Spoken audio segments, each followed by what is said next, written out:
오늘 우리가 은혜 받으실 하나님의 말씀은 창세기 2장 4절에서 17절까지 말씀입니다. 창세기 2장 4절에서 17절까지의 말씀. 제가 가진 성경으로는 구약 성경 이면 전후에 있는 말씀입니다. 창세기 2장 4절에서 17절까지의 말씀. 다 찾으신 줄 믿고 우리 다 같이 한 목소리로 합독하시겠습니다. 이것이 천지가 창조될 때 하늘과 땅의 내력이니 여호와 하나님이 땅과 하늘을 만드시던 날에 여호와 하나님이 땅에 비를 내리지 아니하셨고 땅을 갈 사람도 없었으므로 들에는 초목이 아직 없었고 밭에는 채소가 나지 아니하였으며 안개만 땅에서 올라와 온 지면을 적셨더라. 여호와 하나님이 땅의 흙으로 사람을 지으시고 생기를 그 코에 불어넣으시니 사람이 생명이 되니라. 여호와 하나님이 동방의 에덴 동산을 창절하시고 그 지으신 사람을 거기 두시니라. 여호와 하나님이 그 땅에서 보기에 아름답고 먹기에 좋은 나무가 나게 하시니 동산 가운데는 생명나무와 선악을 알게 하는 나무도 있더라. 강이 에덴에서 흘러나와 동산을 적시고 거기서부터 갈라져 네 근원이 되었으니 첫째 이름은 비손이라. 금이 있는 하윌라 온 땅을 둘렀으며 그 땅의 금은 순금이요 그곳에는 베델리엄과 호마노도 있으며 둘째 강의 이름은 기온이라. 구스 온 땅을 둘렀고 셋째 강의 이름은 히데겔이라. 아수르 동쪽으로 흘렀으며 넷째 강은 유브라데라. 에덴 동산에 두어 그것을 경작하며 지키게 하시고 여호와 하나님이 그 사람에게 명하여 이르시되 동산 각종 나무의 열매는 내가 임의로 먹되 선악을 알게 하는 나무의 열매는 먹지 말라. 내가 먹는 날에는 반드시 죽으리라 하시니라. 아멘. 오늘 우리가 함께 읽은 본문 말씀을 중심으로 하나님의 창조 원리란 제목으로 함께 은혜를 나눠보려고 합니다. 오늘 우리가 함께 읽은 창세기 2장 4절 말씀은요, 전반절과 후반절로 나눠볼 수 있습니다. 4절의 전반절인 이것이 천지 창조될 때 하늘과 땅의 내력이니는 태초에 하나님이 천지를 창조하시니라 라고 기록되어 있었던 창세기 1장 1절의 내용과 상응하여서 창조 이야기의 틀을 형성하고 있습니다.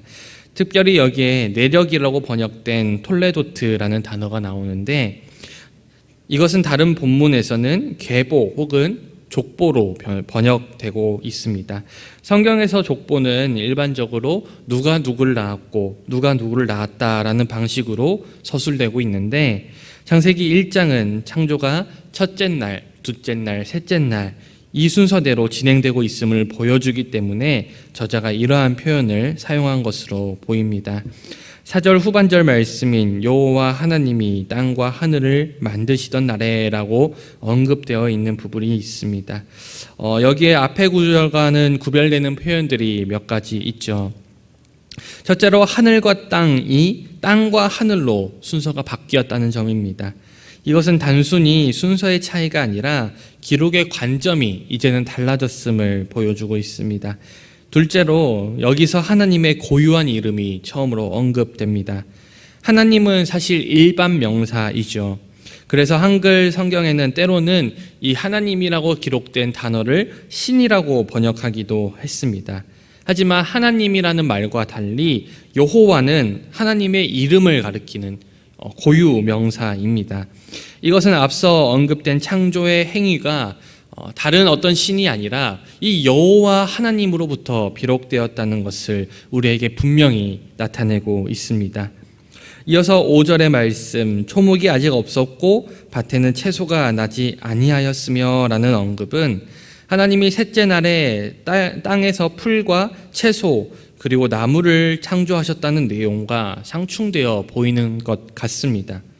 하지만 땅을 갈 사람도 없었으므로 라는 구절로 미루어 볼 때 하나님이 아직 풀과 초목을 창조하지 않으셨다라는 표현이 아니라 사람이 아직 땅을 경작하지 못했다라는 표현으로 이해하는 것이 더 옳습니다. 그러므로 5절은 하나님이 인간을 창조하신 목적을 또한 밝히고 있습니다. 하나님은 이 땅을 완벽하게 창조하셨지만 우리들로 하여금 이 창조 세계를 경작하고 가꾸어 나가시기를 원하셨습니다. 이러한 목적은 15절에 다시 한번 명시되는데 우리 15절의 말씀 함께 읽어보겠습니다. 15절의 말씀입니다. 시작. 여호와 하나님이 그 사람을 이끌어 에덴 동산에 두어 그것을 경작하며 지키게 하시고. 아멘. 여기서 갈다라고 번역된 동사 아바드는 봉사하다 혹은 노동하다라는 의미를 담고 있습니다. 즉 인간의 노동은 하나님의 창조를 보존하고 하나님의 창조를 발전시켜 나가는 아주 긍정적인 행위로 묘사되고 있다는 점이죠. 그러므로 우리는 이 맥락에서 성경이 이야기하고 있는 노동의 가치를 발견할 수 있습니다. 어떤 사람들은 노동을 타락과 저주의 결과로 바라봅니다. 그래서 아담과 하와가 태초에 창조되었을 때 그들은 어떠한 노동도 하지 않은 채 그저 주렁주렁 열린 나무의 열매를 따먹기만 하였을 것이라 묘사하기도 합니다. 하지만 인간의 타락의 장면은, 인간이 범죄하는 장면은 창세기 3장에 등장하고 있습니다. 다시 말해서 이 노동은 타락의 결과가 아니라는 것이죠. 노동은 타락 이전에 이미 있었고 심지어 하나님이 인간을 창조하신 창조 목적에 속합니다. 우리 7절 함께 보겠습니다. 7절은 인간 창조를 언급하고 있죠. 하나님은 땅과 흙으로 인간을 지으셨습니다. 흙으로 빚어진 사람은 생기가 없어 아무것도 할 수 없었습니다. 하나님이 그러한 인간의 코에 생기를 불어넣으시자 비로소 사람은 생명이 되었습니다. 인간을 창조하신 하나님께서는 에덴 동산을 창설하십니다. 에덴 동산은 동방에 위치했다고만 언급되어 있어서 사실은 정확한 위치를 찾기는 어렵습니다. 9절은 특별한 나무에 대해서 설명하고 있는데 먼저 땅에서 보기에 아름답고 먹기에 좋은 나무를 언급합니다. 이러한 기록은 하나님이 인간을 위해서 양식을 풍족하게 공급하고 계심을 우리에게 알려주고 있습니다. 추가로 설명되는 나무는 생명나무와 선악을 알게 하는 나무입니다. 창세기 1장 29절에는 씨 가진 열매 맺는 모든 나무를 너희에게 주노니 너희의 먹을 거리가 되리라 라고 기록되어 있기 때문에 에덴 동산에 위치한 나무의 모든 열매는 인간이 먹을 수 있었을 것이라 생각되지만 오늘 우리가 함께 읽은 본문 17절에서 선악을 알게 하는 나무의 열매만은 먹는 것이 금지됩니다. 하지만 이것은 하나님께서 인간을 범죄하기 위해 만들어 놓으신 게 아닙니다. 하나님께서 이 선악을 알게 하는 나무를 통해서 하나님이 이 창조하신 모든 창조의 주체자이시며 모든 것을 주관하고 보호하고 계신 절대자임을 깨닫게 하기 위해 이 선악을 알게 하는 나무를 세워 놓으신 것이죠. 인간을 창조하신 하나님은 또한 인간을 향해서 명령하십니다. 여기서 우리는 말하다라는 표현을 대신해 명령하다라는 용어가 사용된 것에 대해서 주목할 필요가 있습니다. 뒤이어 나오는 명령의 내용은 동상 각종 나무의 열매는 내가 임의로 먹되라는 명령입니다. 여기서 임의로라는 표현은 사실 마음껏이라는 표현을 담고 있습니다. 특별히 여기에는 동일한 동사를 2회 사용하여서 하나님이 인간을 풍족히 먹이시는 모습을 기록하고 있습니다. 사실 이러한 모습은 고대 근동의 사상과 비교되기도 하는데 고대 근동에서 인간은 신에게 착취당하는 존재로 나오기 때문입니다. 하지만 성경에서 하나님은 인간에게 먹을 것을 풍족하게 공급하시고 모든 것을 부족함 없이 우리에게 주시는 하나님으로 묘사됩니다. 다만 하나님은 인간들에게 먹을 것을 풍족히 공급하시되 한 가지 제약을 두고 계시죠. 바로 선악을 알게 하는 나무의 열매는 절대로 먹지 말라라는 것입니다. 동시에 16절과 마찬가지로 죽는다라는 동사를 2회 사용하여서 이 명령이 엄격하며 이 명령이 실제로 이루어질 것임을 우리에게 보여줍니다. 오늘 우리가 읽은 이 본문 말씀을 통해서 우리는 노동에 대해서 함께 생각해 볼 수 있을 것 같습니다. 많은 사람들이 노동하지 않는 삶을 꿈꿉니다. 여기에는 노동에 대한 부정적인 인식이 자리 잡고 있기 때문이죠. 실제로 고대 그리스 사상가들은 이를 부정적으로 보았습니다. 일을 하는 것은 인간을 낮추는 행위, 인간을 짐승적으로 만드는 행위로 보았습니다. 그리고 그러한 사조가 오늘날까지 이어져 오늘날 노동에 대한 이해가 이렇게 왜곡되어져 있습니다.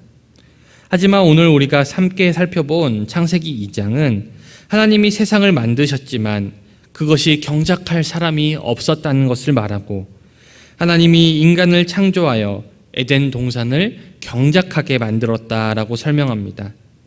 창세기 2장은 타락 이전의 상태를 보여주므로 노동은 절대로 타락과 저주의 결과가 아님을 우리에게 설명합니다. 노동은 오히려 인간의 창조 목적이며 하나님의 창조 세계를 유지하고 지키는 긍정적인 행위입니다. 따라서 성도의 노동은 우리를 창조하신 하나님의 뜻에 부합하는 행위이죠.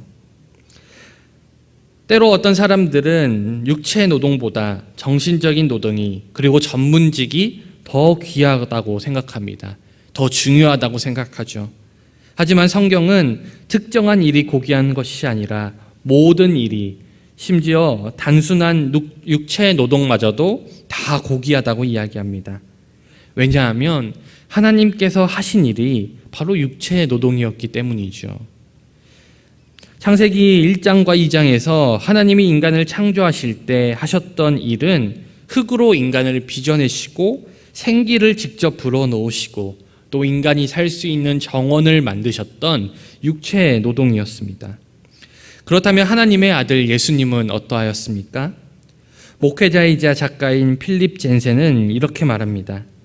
하나님이 세상에 오신다면 어떤 모습일까? 고대 그리스인들은 철학자나 왕일 것이라 생각했다. 고대 로마인들은 정의로운 정치가를 떠올렸을 것이다. 하지만 이 땅에 임하신 하나님은 몫으로 오셨다. 창세기에 나타난 하나님은 정원사였으며 신약에서는 몫으로 나타납니다. 그러므로 몸으로 하는 단순한 노동도 하나님의 창조 세계를 섬겨나가는 아주 고귀한 하나님의 일인 것이죠. 사랑하는 여러분, 우리가 교회 안에서 하는 예배, 찬양, 기도, 그리고 여러 가지 봉사들, 너무나도 귀한 일입니다. 하지만 우리가 교회 안에서 행하는 이러한 것들뿐만 아니라 세상 속에서 우리가 생업으로 삼고 있는 모든 일들도 하나님을 사랑하고 창조 세계를 돌보며 이웃을 사랑하는 하나님의 귀한 소명임을 깨달으시길 소망합니다. 우리가 그러한 사실을 깨닫게 될 때 우리는 평소의 삶에서도 하나님의 귀한 뜻을 발견하게 될 것이라 저는 확신합니다. 사랑하는 여러분, 부디 세상 속에서 빛과 소금의 역할을 감당하시기를, 그리고 주님께서 여러분들에게 맡겨주신 그 귀한 사명을 충성을 다해 감당하시기를 주님의 이름으로 간절히 축원드립니다. 기도하겠습니다.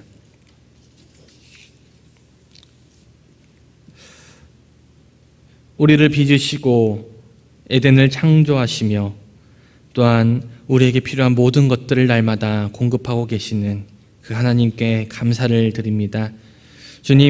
주님께서 우리를 창조하실 때 창조 세계를 가꾸며 보호하며 또한 개발해 나가라는 귀한 명령을 주셨음을 다시 한번 기억합니다.